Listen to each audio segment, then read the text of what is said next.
And welcome back to Callahan Hall. I'm Denny Kapp, the voice of the Women's Titans, alongside head coach Bernard Scott. Head coach Bernard Scott, you had a successful season last year, of course, making it to the Horizon League Tournament Finals, finishing runner-up, and this year you're picked to finish fifth in the league. Now, obviously, you lost three seniors in Haley and Kelsey and Rosie, but what is it that you believe about this team that you'll be able to beat those expectations that the rest of the league has put on you for fifth place? Well, I think what's good about us, Denny, is that our team hasn't depended on one player to win us games. So the players that are returning are prepared for this moment. They will have to step up a little more, but we're capable of doing that. And, they're playing with a chip on their shoulder because they're hearing that, Rosanna's gone, Haley's gone, and you can't win without those guys. So they're playing with a little chip on their shoulder just to prove that they can. And this team certainly will be able to win games without them. But when you look at the leadership role, a lot of people saw Rosie and Haley as really being the fire of this team the last few years. And obviously Kelsey got to spend her fifth year here.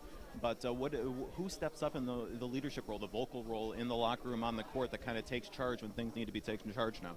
Well, that responsibility goes to Bree Cohen. And what's been great is that she's had the opportunity to watch Rosie and Haley the past few years be great leaders. So she's doing a great job of that now. The team really follows her because of her ability on the court, but also she's a great person and a great teammate. So we're expecting her to be in that leadership role for us. Hey, Coach, let's talk a little bit more about Bree. When you were an assistant under Kate Peterson-Abbey out at Cleveland State, Bree Cohen was a freshman at that time, and you saw how raw she looked at that point. If you're being very honest with me in this very moment right now, could you have ever envisioned 3 years later she'd be going into her senior season, first team All-Horizon League? You know what, Denny, when we were at Cleveland State, we thought she had the potential. She just needed the coaching. And when we came in here, our first workout with her, myself and Coach T, we were like, oh, this is an all-conference player. So she's done a great job working with Coach T to develop her skills, and she's worked on her confidence, which she's very confident right now. And she's the best post player in the league in my mind. We talked a little bit about at the podium some of the newcomers, and you mentioned Lexy Tobal in some generic terms. Can you get in a little more in depth as to what it is right now that's really exciting you about her? You knew you had a good player and a good student athlete coming in, but obviously something's happened here over the summer that's really opened your eyes. Just a little more in depth as to what it is that you see in her. Yeah, she's a young lady that, like you said, we knew what we were getting. We brought her in to be like Haley. And to be honest with you, she's a little more athletic than Haley. She can put it on the floor and get to the basket and finish.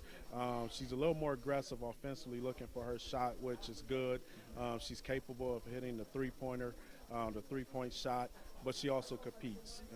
She's a tough kid, and she has some things that she's going to have to learn on the fly, but from what we've seen, she's got a chance to be really good. Coach, I'll leave it on this. This is a really unique team you have here in your third year, in that you have some international flavor. Obviously, Anya hails from Toronto. You have Iota, who's coming over from Spain. You have Gracie, that's been here a couple of years from New Zealand. But your American-born players get a chance to experience the culture of these other three as well. And I have to believe, in your own regard, when you're sitting back watching them interact, there has to be something special developing there, isn't there? Oh, it is special, Denny. And, we're a family organization here. So to bring in young ladies from overseas and to have them mesh with the in-state kids have been great. And it's funny because we're learning with Iora her speech, learning some Spanish. And with Gracie, she has a little slang in her with her New Zealand speech as well. So all of our young ladies get along well, and I would put our team chemistry up against anyone's in the country. Appreciate your time, Coach. Thank you. Hey, thank you.